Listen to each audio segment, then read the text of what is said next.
diz boyu. Buraya kadar.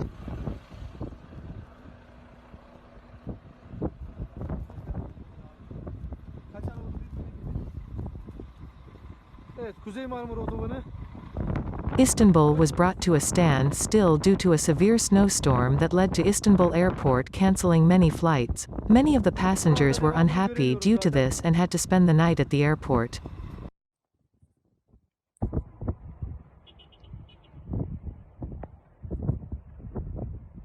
Many road users were stuck out in the cold due to the heavy snow. Food and supplies were sent to them by volunteers who helped each other.